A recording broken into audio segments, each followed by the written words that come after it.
and then for which markets. And according to, this was done by Donner et al., and according to him, this decision relies mainly on cost competitiveness. And cost competitiveness, in turn, is determined by, you can see those squares there, market size and demand characteristics. As we mentioned, market size is important because this industry requires huge economies of scale. Okay? And then another factor would be existing supplier base and the presence of assembly network. And lastly, we have human resources, so the need for engineers, technicians, skilled managers, as well as government policies. And all this, they have a positive effect on cost competitiveness, and hence a positive effect on the firms, on the multinationals' decision on where to locate. And newer studies, however, have shown that transportation costs and road infrastructure, these are also crucial in determining competitiveness and where to locate production. And in this case, transportation, this is a negative effect on cost competitiveness. So the higher the transportation cost, this leads to a reduction in your cost competitiveness. Now let's move on to performance of the industry. As we all know, it's dominated by mostly Japanese companies. And I have a chart here below. These are for the year's economic indicators for the motor assembly segment for 2000, 2006, 2008, and 2009. So these are NSO figures. In terms of number of establishments for assembly, this declined from 30 in 2000 to 18 in 2009. Total employment, the contribution of assembly, well, as you can see, there is a drop, and it's pretty small, less than 1%. So from 0.9% in 2000, this fell to 0.7% in 2009. How about its contribution to value added? Well, this has remained fairly constant, 1.5% in 2000, 1.5% in 2009. And then below, these are investments to the industry, 509 million in 2000 and 706 million in 2009. Now, in terms of parts manufacturing, well, the first table, that would be for the manufacture of bodies and trailers. Again, we see a reduction in the number of establishments. Contribution to total employment is also very small, as well as contribution to value added, also small. As you can see, 2009, it's only 0.1%. Now we go to parts. Now this one, it gets interesting here. So number of establishments, this went up from 66 in 2000 to 89 in 2009.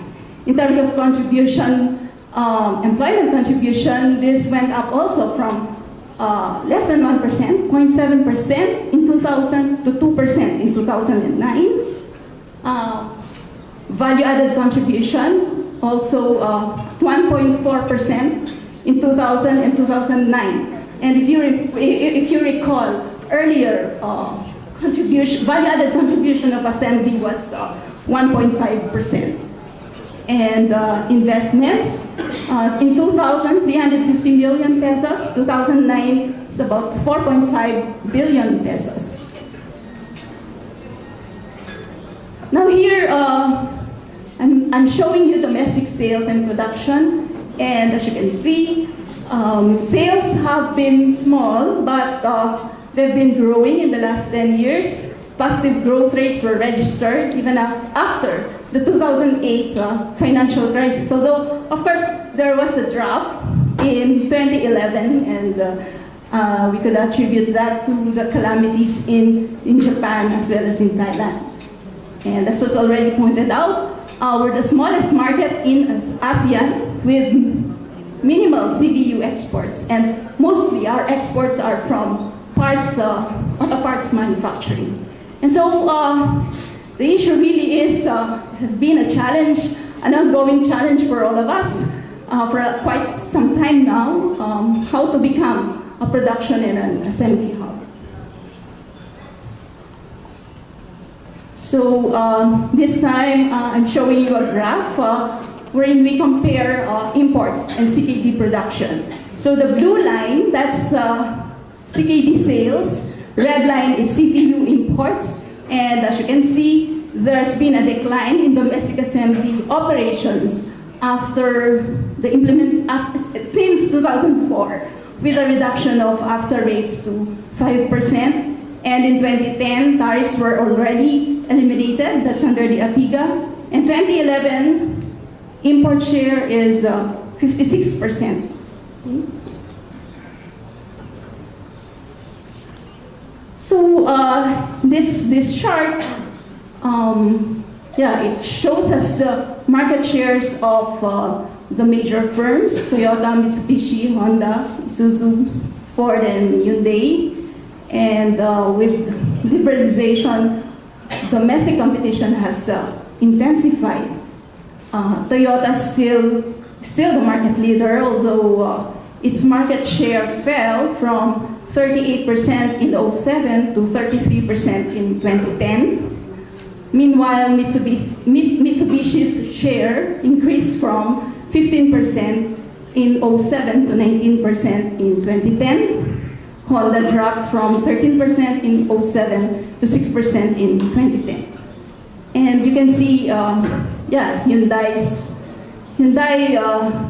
there's been a substantial increase in its market share from 3% in 2004. I think this was the time when it entered the market, or 2 years after, to 12% in 2010. Now, just before I go to the discussion of the competitiveness issues, let me just again point out the factors that affect competitiveness. We already discussed earlier the importance of market size, existing supplier base, government policies, and transportation and road infrastructure. So, so let me now start with the discussion of our competitiveness issues. And number one is the lack of economies of scale. I'm sure by now, you're all feeling this. Economies of scale are required to be in order to be profitable in this business. And automakers would locate in countries with large domestic market. And in our case, production volume has remained low. And I think these figures were based in the year 2009 or 2008, somewhere. So there were 7 major assemblers assembling 18 models. So that's about 3,300 units per model, which is really below the optimum size of production. And hence, production costs have remained high. We're 1.4 times higher than Thailand. And even if we factor in tariffs and tariffs of 5% and logistics costs, we're still higher, 1.2%, 1.2 times. And one important issue is the smuggling of used vehicles, which has added pressure on the domestic industry. Now, just to show you how serious the problem is, I tried comparing Campi sales and